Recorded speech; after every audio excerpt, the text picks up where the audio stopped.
Hi, this is Caroline.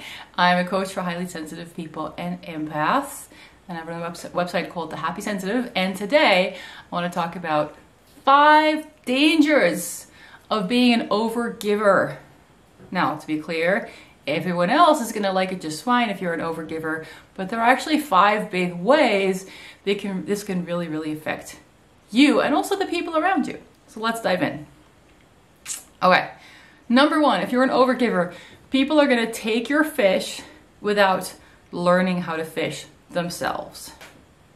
Okay, we all know there's a little parable of the person who taught someone to fish versus the person giving out endless fish. If you teach someone how to fish themselves, it's way more sustainable for them. They can take care of themselves. And if you keep handing out fish, people are going to take your fish and they're going to expect you to give them more fish every time they're hungry. This happens when you're overgiving. You're thinking too much about what others need and what's going to make them feel good and how you can help them, and you're not letting them do enough of the work themselves. You're turning them into fish takers instead of fishermen. And what you want to do is actually help other people become fishermen. Because if you constantly have to go fishing and hand out all the fish, you're going to be exhausted, right? So if you tend to be exhausted from helping others, it might be because you're actually giving them fish instead of teaching them how to fish. And you might also be surrounded by people who are like, I don't want to learn how to fish. I don't like fishing. I don't want to fish. I want you to fish. But then you have to learn to say no and say, you don't want to learn how to fish? Then you're not going to get any fish, right? And this might be easy to see with the fish metaphor, but it's actually also true for a lot of other things like confidence. And, your confidence comes from your experience, just trying things, doing things. You cannot do that for someone, right? So if you're constantly having to boost someone's confidence for them and they don't want to go out and actually get the kind of experience that'll give them their own confidence, then you're giving them fish instead of teaching them how to fish. Or instead of encouraging them to learn how to fish. That's even better, because why is it your job to teach them? Why can't you just say, hey, actually there's a really cool YouTube video about this guy showing you how to fish. Go watch it, right? See, I'm already coming from an overgiving place trying to come up with a solution, and the solution is still that you have to do a lot of work. No, actually, let's rethink that. Let's rethink that. Okay, so that's number 1. So you could end up giving away a lot of fish. People around you don't know how to fish, and so you feel like you have to keep giving them fish, but really they could learn how to fish themselves.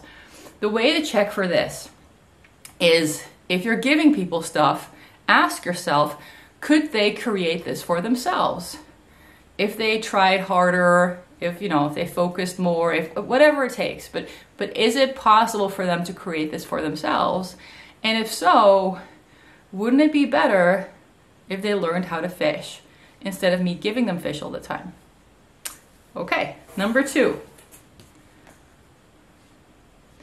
When you are constantly handing out fish or overgiving, you attract entitled people who believe that it's your job to endlessly give to them. Being surrounded by entitled people is not fun because you don't get any recognition, you don't get any kind of, don't get anything back. They just believe that it's your job to provide for them, and that's just your job. And so they're not going to say thank you. They're not going to do anything back. There's no reciprocity. It's just you providing. And so you become an overgiver then, and it feels inevitable in the environment that you're in. But it's really also because this is how you've trained yourself to become over time. And so the people who match well with that are the people who will just take and take and take and take. And you'll notice that if you start to shift that balance on the inside, you start shifting away from being an overgiver, then those entitled people will drop away. They'll be disappointed. They'll be like, oh, you're not the fun giving person you used to be. You're not nice anymore. I don't like you anymore. And that's a good thing, right? Because you're never going to create a healthy, happy relationship with super entitled people. So you want them to drop away. You want to become the kind of person that's compatible with people who will also appreciate you and give back to you. And, there's more of a give and take. So, this brings us to the 3rd danger of overgiving. I've already mentioned it. It becomes that you're used and you're not appreciated, right? You give and you try so hard and you give so much and you're not appreciated for what you're doing. And so you feel like You know, if you're caught in the overgiving loop, then you might start giving even more because you think, well, if nobody appreciates it, maybe I'm not giving enough. And you start giving more, giving more, giving more. You get appreciated less and less and less because the people around you are used to just getting endless attention, endless listening hours, endless support, endless encouragement, you know, from you. And they don't think it's special. They just think it's normal. And that is really draining, right? It may not get to you at first, but it will get to you over time. And it's just really stressful to realize that you're doing so much for everyone and nobody seems to appreciate you. Number 4 is that when you're an overgiver, you're going to have a tendency to overinvest in bottomless pits. These are the people who will never be satisfied. It'll never be enough. You can never do enough for them, and they're never going to be happy with what you have given them. There's always going to be something wrong with it. You know, either it's not enough, or it's not good enough, or it's not this enough. There's always a not enoughness there, right? And it's, you know, it can be, it's nice to give to people, but there's got to be a point where they're like, hey, thanks, that was great, that helped me, I'm good now. And when that's not the case, some people are like this, it is never enough. And it's not because you're not giving them enough, it's just because the way that they're wired, they're never satisfied. Right? But you can get sucked into this dynamic when you're an overgiver because you don't realize you're already giving so much. You don't see that in yourself.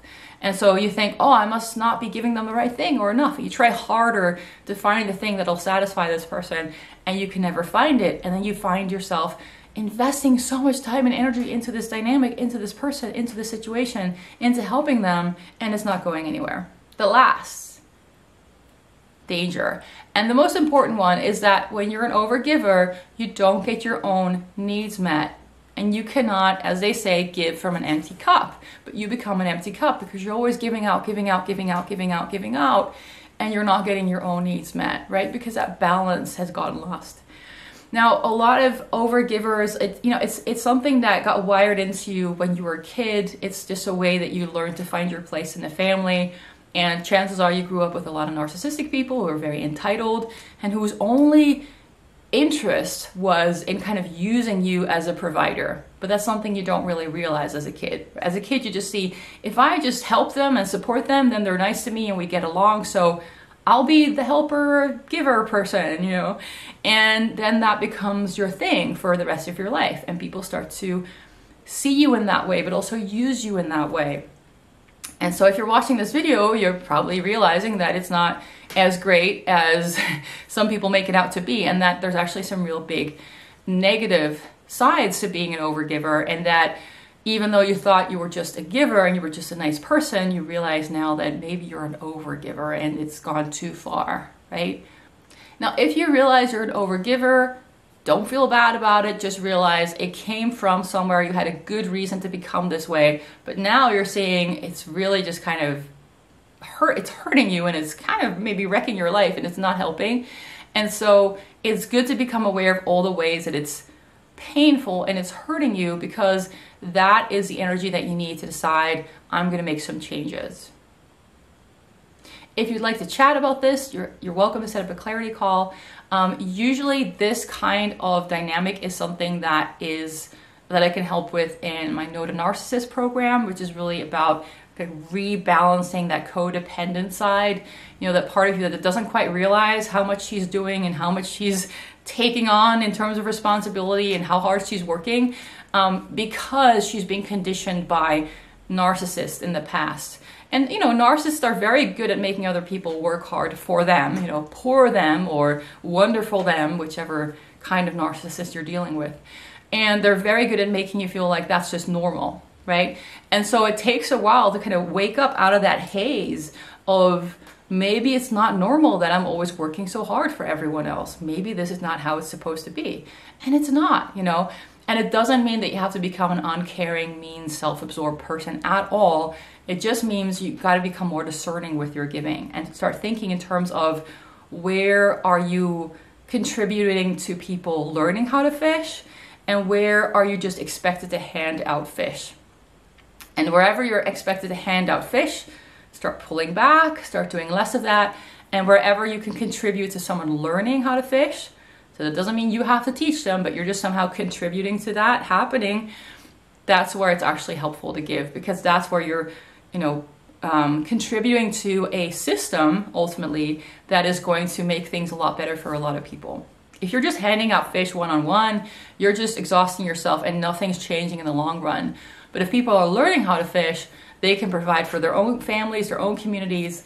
And you know, that's true whether it's fish, whether it's money, whether it's listening skills, whether it's compassion, whether it's particular skills, how to do something, whether it's confidence. All these things are not, it's not something you could just hand out to people. People have to build it for themselves.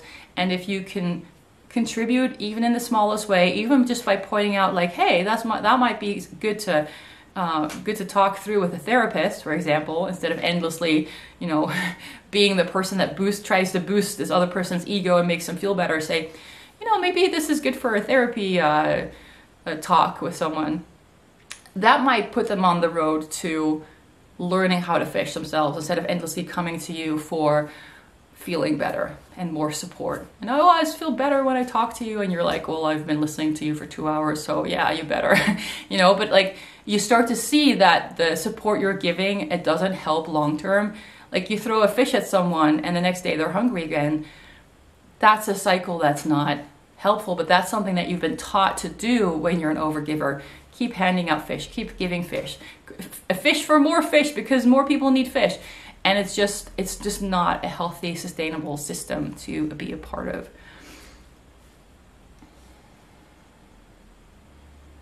So yeah, if you'd like to break out of that, and if you'd like some help, check out my No to Narcissist program. I'll put the link below. You can also just go ahead and set up a clarity call with me so we can talk this through and see how I can help you break out of this.